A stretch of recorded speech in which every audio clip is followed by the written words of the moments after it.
샬롬, 하나님의 크신 은혜와 축복이 여러분들과 함께 하시기를 소망합니다. 오늘은 7월 14일 수요일 새벽입니다. 오늘 하루도 주님의 말씀을 붙들고 살아가는 여러분의 삶에 하나님의 크신 은총과 축복이 함께하여서 여러분이 주님과 동행하는 그의 삶이 복되고 행복한 삶 되시기를 소망합니다. 또한 오늘 하루 하나님의 그 붙드심에 붙들림 바 되어 하나님의 말씀에 순종하고 살아가는 여러분들의 삶에 감당할 수 없는 하나님의 놀라운 은총이 가득하시기를 주님의 이름으로 축원합니다. 오늘 함께 나눌 말씀은 출애굽기 4장 18절에서 20절까지입니다. 출애굽기 4장 18절에서 20절 말씀입니다. 모세가 그의 장인 이드로에게로 돌아가서 그에게 이르되 내가 애굽에 있는 내 형제들에게로 돌아가서 그들이 아직 살아있는지 알아보려 하오니 나로 가게 하소서. 이드로가 모세에게 평안히 가라. 여호와께서 미디안에서 모세에게 이르시되 애굽으로 돌아가라. 내 목숨을 노리던 자가 다 죽었느니라. 모세가 그의 아내와 아들들을 나귀에 태우고 애굽으로 돌아가는데 모세가 하나님의 지팡이를 손에 잡았더라. 여호와께서 모세에게 지난번 우리는 하나님께서 모세에게 나타나셔서 모세로 하여금 애굽에 가서 바로에게 이스라엘 백성을 구해내는 그 하나님의 대리자로 모세를 선택하신 장면을 함께 나누었습니다. 그러면서 모세가 선택된 중요한 이유는 모세가 능력이 있고 모세가 믿음이 강하고 한때 애굽의 왕자였기 때문이 아니라 그의 삶이 드러낼 것이 없고 비루하며 평범하고 흠집투성이에 상처 가득한 삶이었다고 말씀을 드렸습니다. 그리고 그런 하나님의 선택의 이유는 그를 통해 일하시는 하나님의 일하심이 그리고 하나님의 하나님됨이 더 크게 드러날 수 있기에 하나님은 모세를 선택하셨다고 말씀을 드렸습니다. 그리고 말씀에서 더 이야기를 나누진 않았지만 그 다음 이야기는 기적을 보여주시면까지 모세를 설득한 하나님의 설득에 모세가 보낼 만한 자를 보내소서라고 거절합니다. 이런 모세를 향해 하나님은 그의 형 아론을 붙여주시겠다고 하시고 모세가 하나님같이 되리라라고 말씀하시며 모세에게 지팡이를 주어서 모세로 하여금 이 일을 감당하게 할 모든 것을 부여해 주는 장면으로 끝이 납니다. 여기까지가 지난번 우리가 읽은 성경의 내용입니다. 그리고 오늘 모세는 그 부르심의 자리에서 벗어나 집으로 돌아왔습니다. 그리고 장인 이드로에게 가서 형제들의 안부가 궁금하니 애굽으로 돌아가겠다고 이야기합니다. 근데 여러분, 만약 모세가 오늘 만난 하나님, 그분이 나의 하나님이고 내가 분명히 따르리라는 확신이 모세에게 들었더라면 장인 이드로에게 이렇게 대답했을까요? 아닐 겁니다. 모세는 만약 그런 확신이 자기 안에 들었더라면 오늘 장인 이드로에게 와서 내가 오늘 미디안 광야에서 하나님이라는 신을 만났고 그분이 나에게 애굽에 가서 이스라엘 백성들을 구원해내라고 말씀하셨다라고 분명하게 전했을 겁니다. 이드로도 사실은 미디안 지역의 신을 섬기는 사람들 아닙니까? 그러니까 자신이 만난 신에 대한 확신이 있었더라면 장인 당신이 섬기는 그 신은 내가 만난 신에 비하면 아무것도 아니고 가짜입니다. 그러니 나를 믿고 나를 애굽으로 보내주십시오. 내가 만난 신께서 오늘 나에게 명령하셨습니다. 이렇게 이야기했을 거라는 겁니다. 그런데 오늘 모세는 하나님을 만나고 하나님의 명령을 듣고 하나님께서 보여주신 기적을 경험하고 하나님을 온전히 보았음에도 불구하고 돌아와서 이드로에게 내가 하나님의 명령을 지키러 간다 하지 않고 형제들을 보러 간다라고 이야기합니다. 아마 모세 안에는 아직까지도 이 신을 내가 온전히 믿고 따라야 할 신인가 라는 의문이 있기 때문일 겁니다. 아무튼 오늘 모세는 장인 이드로에게 그렇게 이야기하고 그의 자녀들을 나귀에 태워서 그에게 고향으로 애굽으로 돌아갈 준비를 합니다. 그러고 하나님께서는 모세에게 애굽으로 돌아가라. 너의 목숨을 노리던 이들이 다 죽었다고 이야기합니다. 이것은 모세가 혹여 애굽에서 자기를 죽이려 했던 이들에 대한 기억으로 인해 애굽으로 가지 못할까 하는 마음에 모세가 안심하고 애굽으로 향하기 위한 하나님의 설득이 있었다는 겁니다. 근데 참 재밌지 않습니까? 명령하면 그대로 따라야 하는 게 우리 인간인 것 같은데, 우리의 하나님은 끝까지 모세가 하나님의 일을 하도록 설득하신다는 사실입니다. 믿지 않아도 설득하시고 신뢰하지 않아도 설득하십니다.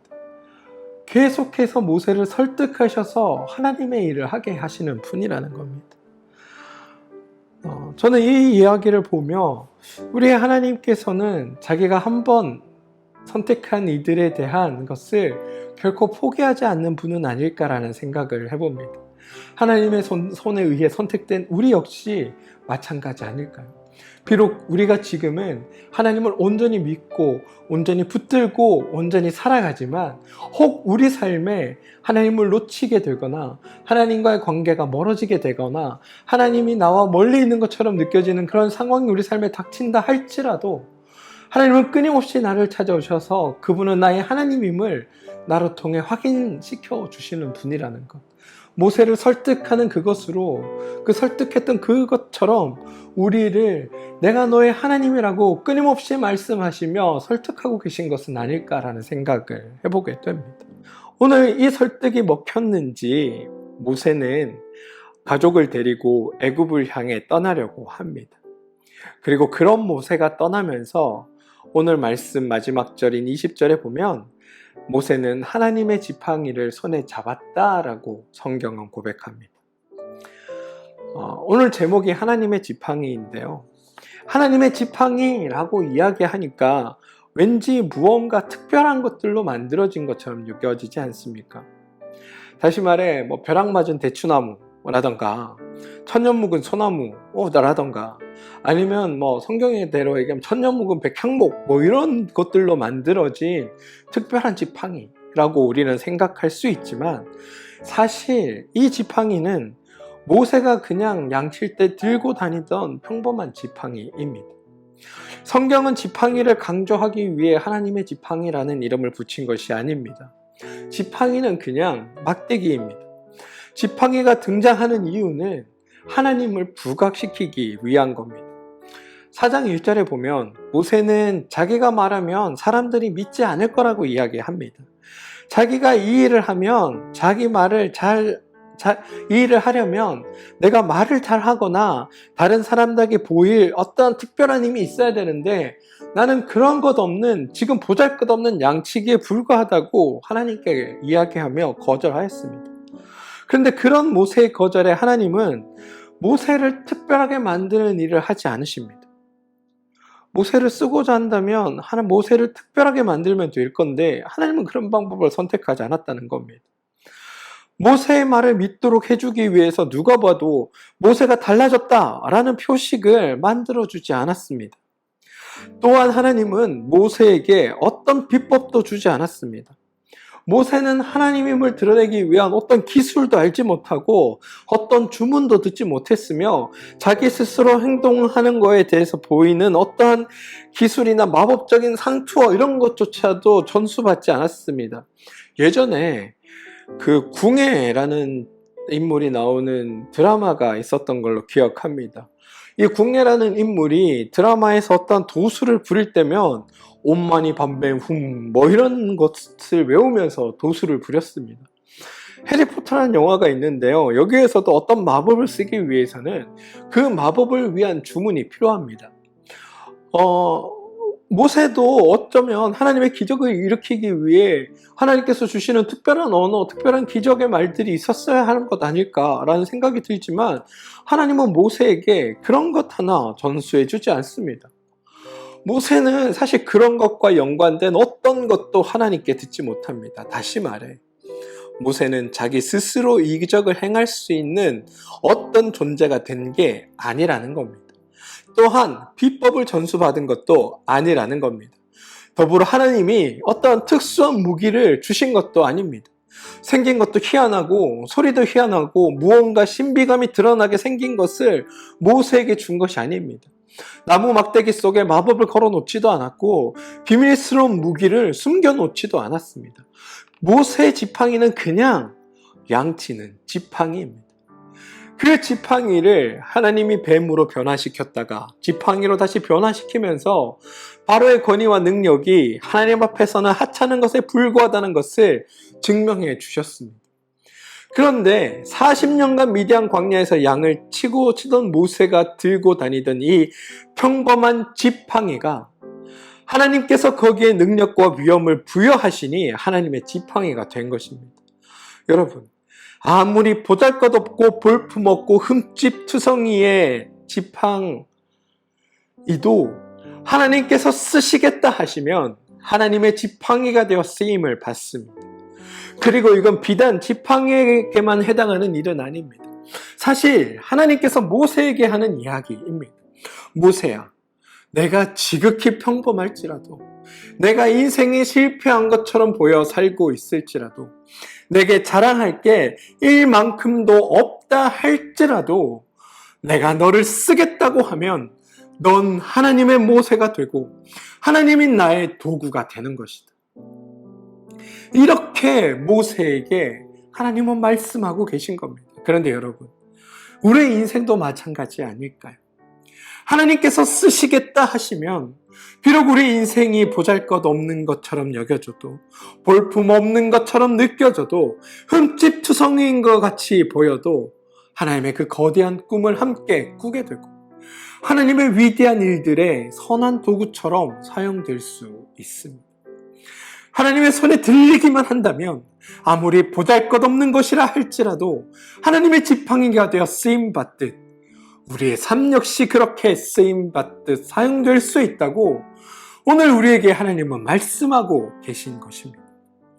너희가 하나님의 손에 들리기만 한다면 우리도 하나님의 지팡이, 하나님의 모세가 된다고 주님은 이야기하고 계신 겁니다. 그러니 너희들은 너희의 하나님 된 그분의 손을 바라보라. 하나님을 바라보라. 내가 아니라 하나님을 바라보라고 주님은 오늘 우리에게 말씀하고 계신 겁니다. 부디 오늘 이 하루를 이 믿음으로 여러분의 삶을 살게 되시기를 주님의 이름으로 축원드립니다. 이야기를 더 이어가 볼까요? 그럼 이제 모세는 완전히 하나님께 순종하며 가는 걸까요? 사실 하나님은 모세가 진심으로 가는지 순종하며 따라가는지 아니면 긴가민가하며 가는지를 따지시지 않습니다. 왜냐하면 가서 백성을 이끌어내는 것은 모세가 할 일이 아니라 하나님이 하실 일이기 때문입니다. 하나님이 모세에게 명하신 것은 딱 두 가지, 가라 그리고 말하라 입니다.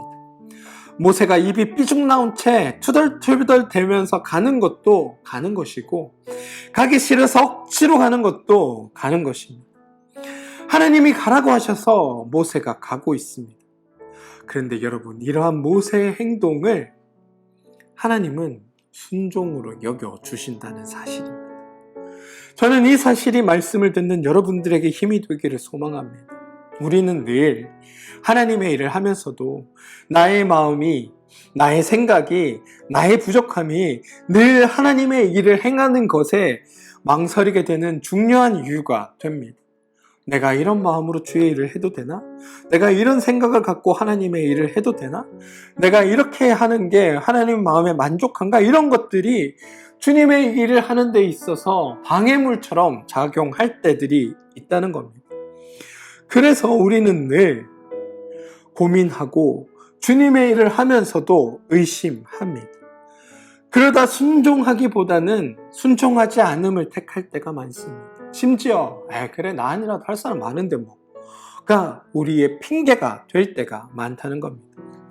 뿐만 아니라 순종을 하면서도 내가 늘 부족하다고 생각해 결국에 그만둘 때도 참으로 많습니다.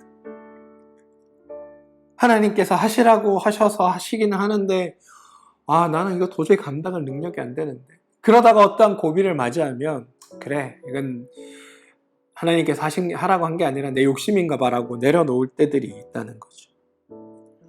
그런데 오늘 모세를 보니 하나님의 명령을 따르는 나의 능력이나 준비됨이 하나님이 하나님의 일을 하시는 데 있어서 내가 고민할 문제가 아니라는 것을 발견하게 됩니다. 모세에게 하나님이 주신 것이 있다면 오직 한 가지, 내가 너와 함께 가리라. 내가 내 입과 함께 있어서 할 말을 가르치리라 입니다. 어떤 일이 성사되는 것은 모세 때문이 아니라 하나님이 행하시기 때문이라는 겁니다. 어떤 일이 성사되기 위해서는 나라는 존재가 다른 존재가 되거나, 나라는 존재에게 어떤 능력이 생기거나, 나라는 존재에게 어떤 신비한 물건이 있어야 되는 것이 아니라 하나님께서 함께 하시면 되는 것이라는 겁니다. 우리도 마찬가지입니다. 주님의 일을 한다고 주님의 말씀에 순종해야만 알면서도 우리가 일상에서 하나님의 자녀됨으로 살아내지 못하는 중요한 이유 중 하나는 나는 너무 보잘것없다, 나는 너무 약하다, 나는 너무 부족하다 라는 생각 때문 아닙니까? 하나님이 나 같은 거한테 무슨 이라는 생각 때문 아닙니까? 중요한 건 말씀대로 살기 위해 애쓰고 노력하며 순종하는 일인데, 나의 생각과 나의 판단에 하나님을 가두고 있어서는 아닙니까? 하나님이 함께 하시면 이라고 고백하지만 정작 나는 하나님이 절대 함께 하시지 않을 거야 라는 믿음을 갖고 살고 있지는 않습니까? 사랑하는 성도 여러분, 하나님은 우리와 늘 함께 하시는 분이시고 우리에게 늘 능력 주시는 분이라는 것을, 또 하나님은 늘 우리와 동행하시는 분이라는 것을 믿고 고백하는 여러분들 되시기를 소망합니다. 나의 힘도 아니고 나의 능력도 아니고 오직 하나님의 힘과 능력으로 나라는 그 하나님의 도구를 통해 하나님의 일을 할 수 있게 하신다는 것. 우리가 순종한다면, 우리가 순종하려 한다면 하나님 앞에 이렇게 불쌍하고 이렇게 볼품없는 나라도 하나님께서 쓰시겠다고 하면 내가 내어드리겠습니다라고 우리가 고백하며 나간다면 하나님은 나를 통해 하나님의 일을 하실 거라는 겁니다. 내가 좋은 마음이 아니어도 됩니다. 내가 자발적이 아니어도 괜찮습니다. 짜증이 나면 짜증을 내면서, 화가 나면 화를 내면서, 굳이 좋은 마음이 아니어도 무언가에 매어 끌려다니며 일해도 하나님은 그것을 하나님을 향한 순종으로 여기신다는 겁니다. 나는 그렇게 생각하지 않지만 나를 이끄는 목자가 그렇게 이끈다면 내가 그렇게 따라가겠습니다. 이것도 순종으로 여기신다는 겁니다. 그리고 순종하는 그 사람에게 하나님의 그 위대하고 커다란 꿈을 보여주시고 그 일에 동참하게 하시는 분이 우리의 하나님이시고, 이게 하나님이 일하는 방식이라는 겁니다. 그러니 여러분, 이러한 하나님의 그 부르심에 응답하며 살아가는 여러분들 되시기를 주님의 이름으로 소망 축원합니다. 오늘 하나님은 우리에게 말씀하십니다. 너의 가장 연약함으로, 너의 가장 보잘것없는 것으로 나는 너를 들어 사용하겠다. 그러니 너는 너 자신을 보지 말고 너를 통해 일할 하나님인 나를 바라보라고 순종하며 내가 할 놀라운 일들을 기대하라며 하나님은 우리에게 말씀하고 계신 겁니다. 바라기는 이 말씀을 듣는 모든 분들이 이러한 하나님의 말씀에 기대어 오늘 하루 하나님의 자녀로 살아가는 것을 포기하지 않고 살아가는 여러분들 되시기를 기도드립니다. 순종함을 포기하지 않는 여러분들 되시기를 소망합니다. 그래서 순종하는 여러분들을 통하여 하나님의 위대하고 놀라운 일들이 펼쳐지기를 기도합니다. 여러분들을 통하여 하나님이 하나님 됨을 우리가 발딛고 서 있는 이 땅 가운데 온전히 드러나게 되기를 소망합니다. 그것이 우리를 향한 하나님의 뜻입니다. 오늘 하루 주님의 말씀을 붙들고 살아갈 때 주님께서 그 자리로 여러분들을 이끌어 주시고 만나 주시고 붙들어 주시고 여러분들을 설득시켜 하나님의 일을 하게 하실 거라는 것을 주님의 하게 하실 거를 믿으며 주님의 이름으로 축원드립니다. 함께 기도하겠습니다.